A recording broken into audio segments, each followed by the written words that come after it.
आज मेरा परम सौभाग्य है कि मैं आर्य जगत के बड़े ही उच्च कोटि के विद्वान, लेखक, गवेषक, सम्माननीय पंडित राजेंद्र जिज्ञासु के घर पर इनके सानिध्य में आशीर्वाद प्राप्त कर रहे हैं। हमारे बगल में बैठे हैं श्री राजेंद्र जिज्ञासु जी, जिन्होंने अनगिनत ग्रंथों की रचना करके वैदिक वाङ्मय को और प्रबुद्ध कर दिया है।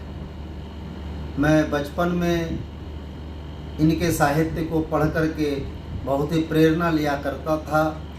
तड़प वाले तड़पते जिसकी जिंदगानी, है ना पंडित जी, तड़प वाले तड़पाती जिनकी कहानी, ये पुस्तक हमें बहुत पसंद आता था और बड़े ही चाव से पढ़ते थे और प्रेरणा प्राप्त करते थे।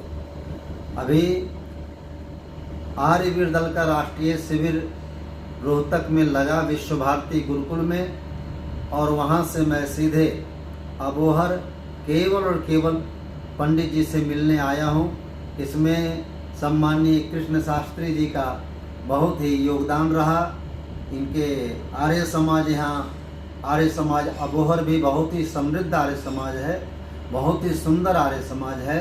वहीं मैं ठहरा हूँ और आज मेरा जीवन का एक लक्ष्य था कि पंडित जी से मिल करके उनसे कुछ आशीर्वाद प्राप्त करूं, क्योंकि 94 वर्ष की आयु में भी पंडित जी आज भी उसी लगन के साथ लेखन का कार्य करते हैं, उसी ऊर्जा के साथ अपने दिनचर्या में जीते हैं और परम ऋषि भक्त बन करके ऋषि के संदेश को लेखन के माध्यम से जन जन तक पहुंचाने का कार्य कर रहे हैं। मैं पंडित जी से आशीर्वाद प्राप्त करके आज बड़ा ही भाव विभोर हूँ। मैं अपने आप को धन्य मान रहा हूँ कि आज पंडित जी के घर आकर के मैंने इनका आशीर्वाद प्राप्त किया है। हम युवाओं के लिए जो प्रचार क्षेत्र में हम लोग हैं, उसके लिए कुछ संदेश दे दीजिए ताकि कुछ प्रेरणा प्राप्त करें। युवा उपदेशकों के लिए आपका संदेश चाहिए।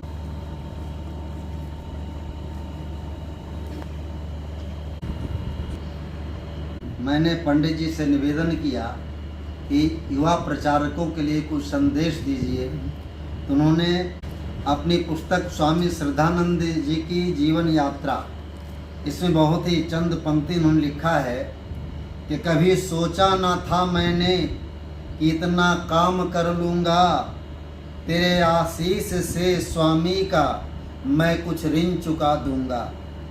पथिक के नाम की लोरी से मैं इतना बढ़ा आगे, मुझे ऐसी लगन लागी, मेरे अरमान कुछ जागे। मैं समझूंगा मिला बोनस, अगर कुछ और जी पाया, कहेंगे लोग फिर वाह वाह, किसी के काम तन आया। प्रभु चुस्ती व फुर्ती दो, सदा ही काम कुछ लेना, मैं लिख लिख ग्रंथ नूतन दूं, नखटिया पर लिटा देना। ये कितना अच्छा विचार कविता के माध्यम से पंडित जी ने हम सब के लिए प्रेरणा दिया है और प्रभु से प्रार्थना किया है कि प्रभु हमारे खटिया पर हमें मत लिटाना, हमें ऐसी शक्ति सामर्थ्य दो कि मरते दम तक ये लेखनी हमारी चलती रहे, दिल दिमाग शरीर तन मन हमेशा जीवित रहे, चलता रहे और हम ऋषि कार्य में लगे रहें।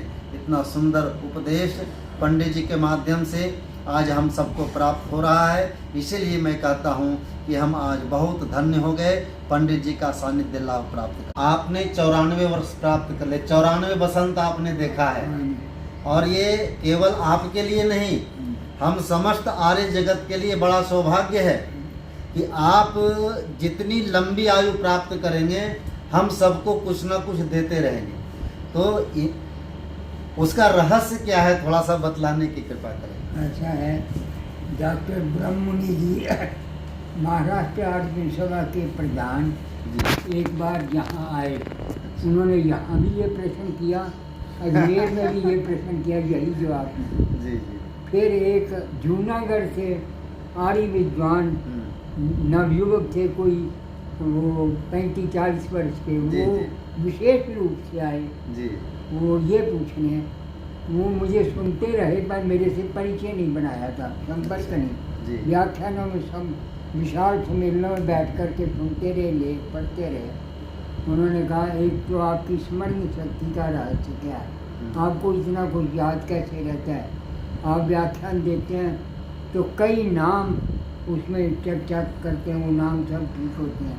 कई पुस्तकों के नाम लेते हैं, कई घटनाएं सुनाते हैं, सन संवत साथ बजाते हैं, इतना कोई याद कैसे रहता है, ये पूछ लिया है।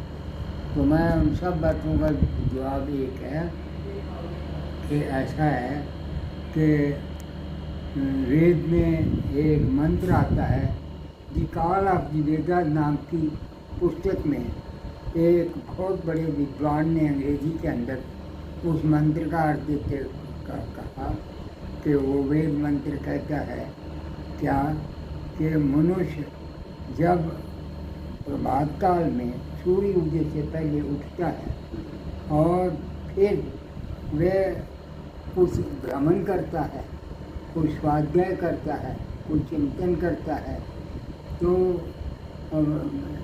और चाहे भ्रमण करे चाहे व्यायाम करे, जो दिनचर्या ऐसी बना लेता है, यह उसके दीर्घ जीवन का रहस्य है।